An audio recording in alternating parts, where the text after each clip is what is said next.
There once was a young girl who had two deaf parents. Well, one day the mother died, and the young girl was left with her father. But the father and daughter had a wonderful relationship and were together all the time. Well, one day the father fell in love with a woman, and the two of them became married. It was a hearing woman, and she had two hearing children. Well, the young girl tried to be supportive to her dad and tried to get along with the entire family. Then one day something awful happened. The father also died, and the girl was so disheartened and sad.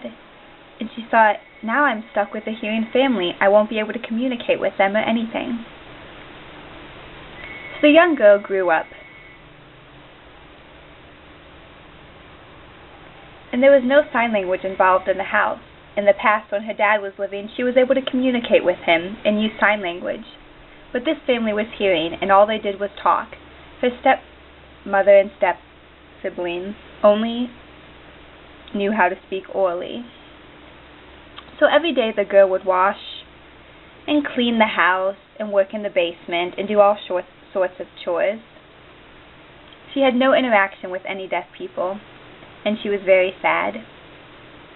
Well, one day a letter came in the mail, and as the girl read the letter, she saw that it was an announcement for a deaf party. She was so excited, and she desperately wanted to go, so she ran up to her mom and said, "Please, please, please, Mom, I would love to go." Well, the mom started talking with her and gesturing, and the young girl didn't really understand what she meant, but she knew that it was not good. The mom took the paper and ripped it up and threw it out. The girl was so sad, but she thought, I can't sign. I'd probably have problems communicating, and she decided to go to bed. Well, while sleeping, she had a dream, and in that dream, she was at this deaf gathering, meeting all sorts of people and communicating with them fluently in sign language. Then she woke up and realized that it was just a dream, and she felt a wind in her face, and she opened her eyes and saw a little fairy godmother. So the little fairy godmother began to speak to her, but the young girl said, "You're too small, I can't see you clearly." So the fairy godmother transformed herself and became larger. The fairy godmother said, "I know you're deaf and that you need help. I will help you." So the girl was like, okay. So the fairy godmother twirled her wand and kind of looked around the room, thinking of what to do. She said, "Hold on, I'm just thinking a sec." So the girl was like, okay. Then the fairy godmother said, "I have it." Poof! And she waved her magic wand and appeared these long gloves. So she picked up the gloves daintily and handed them to the young girl. And the young girl said, "These are for me?" And the fairy godmother said, "Yes, go ahead." So the young girl put on these gloves and was like, "Now what?" And the fairy godmother told her to sign. And it was wonderful. The young girl started signing and was able to do it smoothly. She was so excited. She started signing, and it was amazing. She started jumping up and down. She was just ecstatic and so joyful. She's like, "Wow, thank you, fairy godmother," and she gave a big old hug.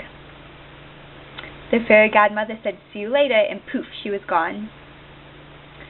Well, the girl was so excited because she knew she'd be able to go to the party.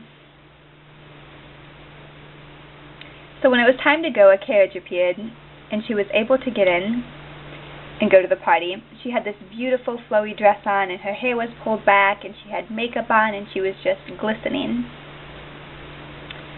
So at the deaf gathering, when she walked in, everyone kind of stared at her and was like, "Who's that girl?" And they were all kind of looking at her and gossiping about her. Well, the girl kind of waved and said, "My name's Cinderella." And she started signing. Oh, and it was so beautiful and so smooth. She was able to communicate with everyone. And everyone was like, "Wow, that girl has skill. She's able to sign beautifully." And they asked her where she was from, and she said, "Oh, it's a long story." And there at the party, she fell in love with a handsome young man. And of course they got married. And the two of them lived happily ever after.